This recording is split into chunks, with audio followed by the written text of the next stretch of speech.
Hey, it's Adam Narreau here with Realty One Group Empire, and in this video, I want to talk to you about what I believe are going to be the two determining factors that would cause a decrease in home prices. Let's go.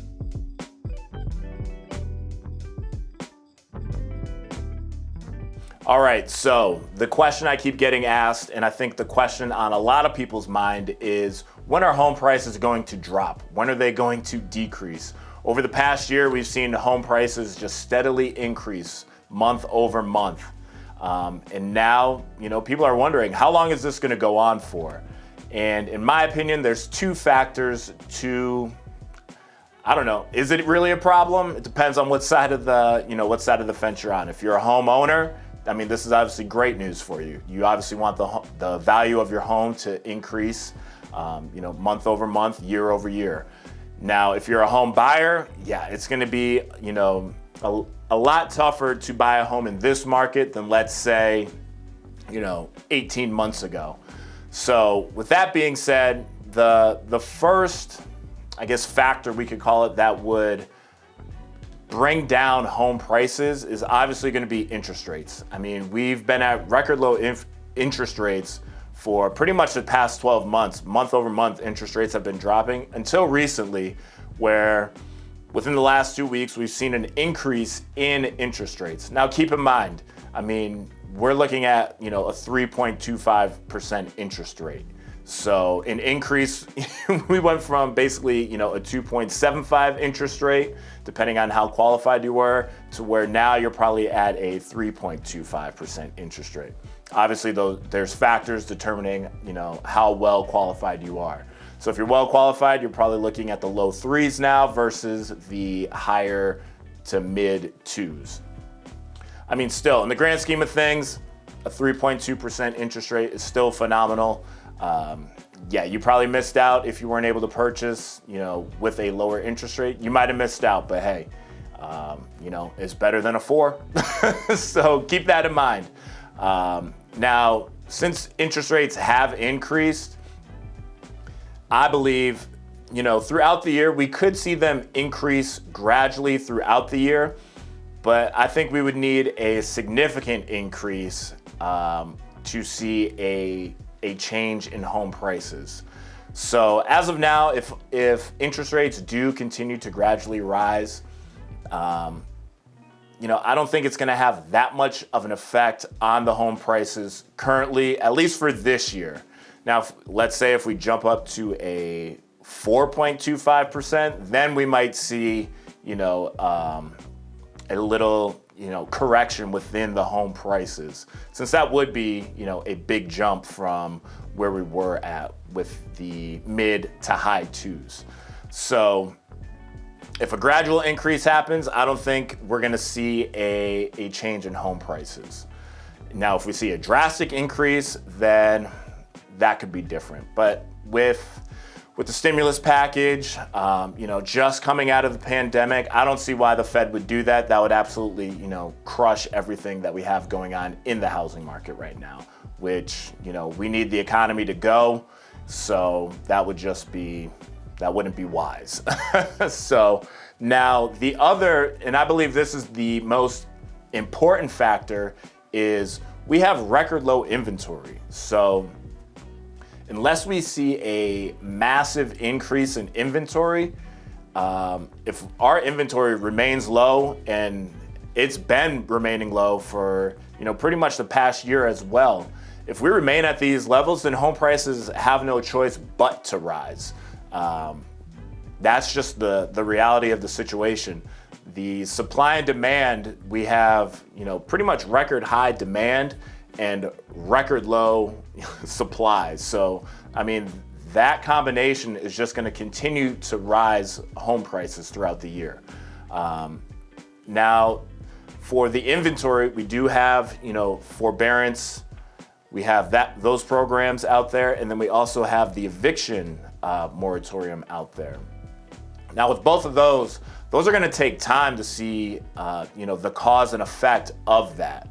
It's not going to be, the eviction moratorium gets lifted and, all these people get evicted, and now, landlords that haven't been receiving rent are in a situation where they have to sell. That's going to take time. And even now, if they are in the eviction process, as long as they don't plan on moving a tenant in there, they can put that home up for sale. So if, let's say the landlord has a home they've been renting out, that tenant gets evicted, as long as they don't move somebody else in, they can put that home up for sale. And in most cases, landlords do have equity in their homes, just like most homeowners in America do today. So even if all these tenants that haven't been paying rent get evicted, if the landlords want to sell their home, they're not going to be in a rush to sell their home because they've generated equity throughout the years since they've purchased the home. So it's not going to be, similar to a 2008 where we just have a massive amount of inventory hit the market where, people aren't able to buy. So that obviously brings down home prices, plus such a large supply is available. That's also going to bring down home prices as well. That, I don't see that happening, at least in this market and moving forward. Now, as far as forbearance, I believe the thing we have to look at is, one, who actually needed the forbearance? And then two, who actually just took advantage of the forbearance? If you don't have to make a house payment, but you can afford to, make up those payments later on down the road. I mean, if you can save your house payment, for 6 months or a year, what are you going to do with that money? I mean, now you could either, save it, put it towards another investment property. As long as you're financially secure enough to continue making your mortgage once a forbearance period is over, then I think that's the question you have to ask, is how many people, took advantage of that versus how many people actually needed the forbearance. So if more people took advantage of it, I mean, we could see, home prices to continue to rise, just because they might be buying investment properties.